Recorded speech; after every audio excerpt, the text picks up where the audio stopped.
Discours d'Ibrahim Traoré, un appel à la responsabilité et à la lucidité. Bonjour à toutes et à tous et bienvenue une fois de plus sur la chaîne. Aujourd'hui, nous vous proposons d'analyser ensemble le discours marquant du capitaine Ibrahim Traoré, un message fort appelant à la lucidité et à la responsabilité qui secoue le Burkina Faso. Restez avec nous pour en comprendre les enjeux. Dans son discours, Ibrahim Traoré s'adresse directement aux acteurs politiques et aux Burkinabés, les invitant à une introspection collective. Son propos est clair. Chaque citoyen doit se demander ce qu'il apporte réellement à la nation. Il pose ainsi une question essentielle sur la responsabilité individuelle et collective face au dysfonctionnement du pays.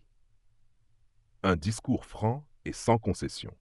Il faut que nous nous parlions franchement, que vous compreniez la situation actuelle, là où nous en sommes et où nous pourrions aller. J'insiste, où nous pourrions aller, car cela dépendra de vous. Vous êtes les acteurs de la société burkinabé et l'avenir de ce pays est entre vos mains. Chacun, à son niveau, doit pouvoir faire son mea culpa et se demander « Qu'est-ce que j'apporte à cette patrie ?» Le capitaine Traoré insiste sur l'importance d'un langage de vérité. Selon lui, l'absence de discours franc a conduit à une méconnaissance de la réalité. Beaucoup de gens ignorent sérieusement la situation dans laquelle nous nous trouvons. Est-ce que tout le monde est conscient que le territoire est presque perdu? Il reconnaît la responsabilité des militaires, mais interroge également la politisation de l'armée. Qu'est-ce qui a amené l'armée à être ainsi? Elle a été politisée, elle a quitté son fondement. Il faut avoir le courage de se le dire. L'armée a été infiltrée et chacun agit en fonction de certains bords politiques. Le capitaine rappelle qu'il y a eu de l'espoir après les événements du 24 janvier 2022, mais que les mêmes erreurs continuent. Il annonce alors un moment de vérité. Ce soir, je vais vous dire où nous en sommes et où nous allons. Chacun sera libre, à partir de cet instant, de son action future, soit pour la patrie, soit contre elle.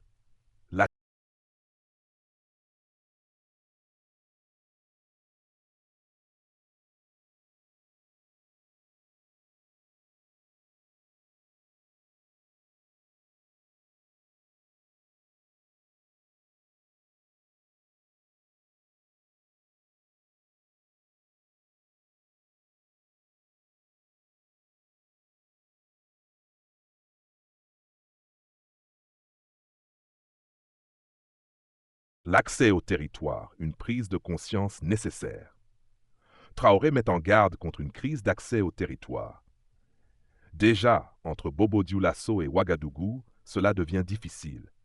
Quand la route sera coupée, peut-être que certains prendront enfin conscience, car tout le monde ne peut pas prendre l'avion. Il questionne aussi l'origine du terrorisme et la part de responsabilité de la société burkinabé. Tout n'est pas terrorisme.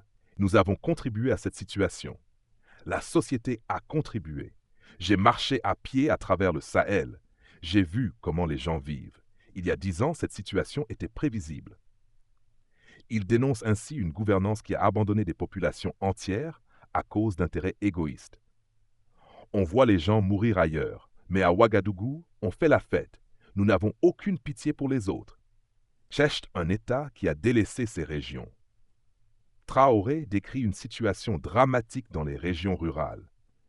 J'ai vu des gens marcher des kilomètres pour trouver de l'eau, des troupeaux mourir faute de nourriture. Il n'y a pas de route, pas d'infrastructure. Qu'avons-nous fait là-bas? Quel projet de développement avons-nous apporté? Il rappelle que certaines zones sont désormais hors de contrôle et insiste sur la responsabilité collective. Nous avons toujours ce slogan. C'est un pays pauvre, mais nous savons bien que le pays n'est pas pauvre. C'est nous qui sommes méchants, profondément égoïstes. Lui-même, lorsqu'il était en poste à Djibo, avait tenté d'alerter sur la nécessité de réparer les routes pour maintenir le commerce et éviter l'isolement total de certaines zones. Rien n'a été fait. Une remise en cause profonde. Le capitaine exhorte chacun à une introspection sincère. Nous sommes responsables du malheur qui nous arrive. Si nous ne changeons pas notre manière d'être, ne croyez pas que nous serons encore là à nous regarder dans des salles climatisées. Il souligne le fossé entre les élites urbaines et les populations rurales en souffrance. Les enfants ont la peau sur les os. Les vieillards meurent de faim. Les femmes ne peuvent plus allaiter car elles n'ont plus rien dans le sein. Et nous faisons semblant. Le capitaine rappelle que les élites politiques et économiques doivent cesser de détourner le regard. Quand je vous parle de gens qui mangent de l'herbe, celui qui veut contester, je l'amène demain sur place pour voir la réalité. Pour lui, l'intégrité du Burkina Faso passe par un sursaut collectif. Nous avons commencé, avec nos propres moyens, à transporter des vivres vers les populations en détresse. Mais même là, certains citoyens en profitent pour se servir avant que l'aide n'arrive à destination. Où est passée la solidarité burkinabé? Enfin, il rappelle que le destin du pays est entre les mains de ses citoyens. Nous sommes responsables de ce qui nous arrive et nous serons responsables de ce qui va suivre. Cela dépendra de nos comportements futurs. Chacun doit donner le meilleur de lui-même et je suis optimiste. Nous pouvons y arriver. Analyse du discours. Plusieurs points majeurs ressortent de ce discours. Un appel à la franchise et à l'introspection. Traoré insiste sur l'importance de reconnaître les erreurs collectives pour avancer. Un constat des inégalités territoriales. Il dénonce l'abandon des régions rurales face à la prospérité relative des grandes villes. Une critique de la politisation de l'armée. Il fustige la transformation de l'armée en un instrument politique au détriment de sa mission première. La responsabilité collective. Il souligne que les élites comme la société civile ont contribué à la situation actuelle par leur inaction. Un message d'espoir. Malgré un constat sévère, Traoré croit en la capacité des Burkinabés. Le charisme de Traoré repose sur sa capacité à parler comme un homme du peuple, avec des références historiques et une rhétorique inspirée de Sankara. Dans ce discours, on pourrait retrouver des formules percutantes, la patrie ou la mort, le sang de nos martyrs nous oblige, ou encore réveillez-vous ou nous périrons tous endormis. Un appel émotionnel.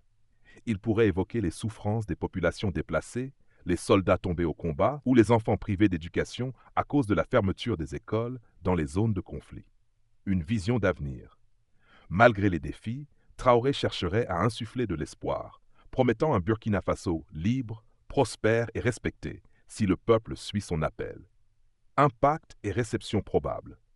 Ce discours, s'il est fidèle à son style, aurait un écho fort auprès de ses partisans, qui voient en lui un leader sincère et déterminé.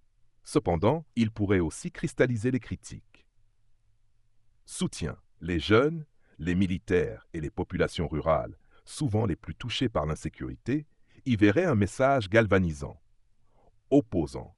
Les partis politiques traditionnels, marginalisés par la transition, ou les observateurs internationaux pourraient y voir une rhétorique populiste masquant des échecs concrets, comme l'incapacité à restaurer la sécurité sur l'ensemble du territoire.